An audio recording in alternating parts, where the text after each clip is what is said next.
Hi everyone, Jane here. Thank you so much for watching today. Today I'm going to be doing a fairly quick project in my Canson art book using some collage and some Distress Oxide ink sprays. Now I started from the book this time. I chose some images from the Bits and Bobs Industrial Edition and I used those colours to pick out some of my Distress Oxides. Well, my Distress Oxide sprays, I should say. Now the colours that I chose were Rusty Hinge, Wild Honey, Salvaged, Patina and Kitsch Flamingo, and I'll list everything in the description box as usual. Now I don't reach for these very often, but when I do, I really do enjoy using them. So they are a pigment and dye base, and so it means that because they have pigment and dye in them, the pigment settles to the bottom, so you really do have to shake them up. Now I shake them by, I take the lid off, I shake them with a cloth so that none comes out, and I give them a really good shake, and that is a method that Tim Holtz, who designed these, actually recommends himself, so I don't have a problem. So I don't worry about just swirling them. I give them a really good old shake, and then I tend to try to wipe them. I don't think I did actually on this occasion. I wipe the lids, the nozzles afterwards, but they do settle really quickly. So they're one of them products that if you've left them to sit, you will probably need to shake them again. But the nice thing about all the Distress Oxide range is that they do layer. So what I did was I made sure I dried each of these layers in between, and you'll see I'm not spraying directly onto my page. I'm spraying onto a piece of heat resistant acetate and then putting it on. Now here I thought I was being really clever. I thought I was seeing where I needed to spray my ink, and then I realised I had to turn it over, so it was actually the reverse. So that didn't really work, but it was fine. So you get really nice random patterns by doing it this way, but by using it on the acetate, it sort of gives me a little bit more control. Then I wanted to use it in a different way as well. I wanted to use this with some with a stencil, and I'm only putting on a really small amount of spray because that will stop it from seeping underneath and making a big blobby mess. And finally, I wanted to add some splatters, so you don't have to just spray with any of your inks. You can get them out and splatter them on. You can spray a little bit into a palette or tip a bit into a palette. Use them with a brush. You know, think of your sprays as just another version of ink. So that's what I was doing here, and then I was scraping a little bit of it. Just wanted to get a really sort of grungy, graffiti-ish background and making sure it was all dry. And there you go, there's my very sort of abstracty, not abstracty, but very random background. Now the thing with distress products is they are very reactive to water. So what I decided to do this time, normally when I do collage, I use my matte medium and I put lots down and I go over the top, which I find with watercolour is usually fine. I find that once watercolour has dried, it does tend to get into your paper fibres quite well, and it doesn't, although it is always reactive, it isn't as reactive as I find the distress products. So I decided to go with my Cosmic Shimmer glue for this and just stick the images with my glue down so that I wasn't messing with that background at all, and that worked really well with this. So when you're applying things like collage, just, you know, look at what you've already got. Don't feel that you always have to use the glues that other people use.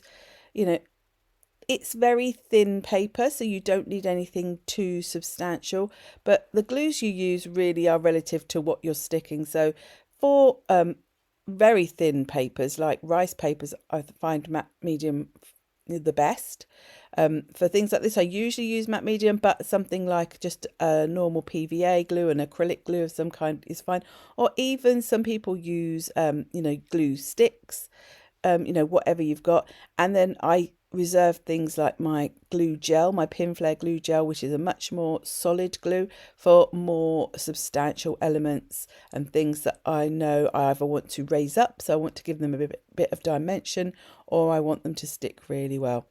So I've laid out my composition and I'm just making sure it's all stuck down. this in a minute you will see that for some reason my glue had been flowing fine, and then there must have been a little blob that I pushed in at some point had come to the surface, and it had found its way into that nozzle, and it did not want to unblock. So I go in with my pokey tool. Now I could edit these bits out, but to be totally honest, I do very minimal editing on my video. Number one, because I find editing quite a chore, so I like to just leave things more or less as they are. But I think it's reality. When you're using glues, they will block up. It's just a fact, you know, that's the nature of what glue is. And so I'd rather leave in, and you see that I struggle with my glue blocking up just as much as everybody else.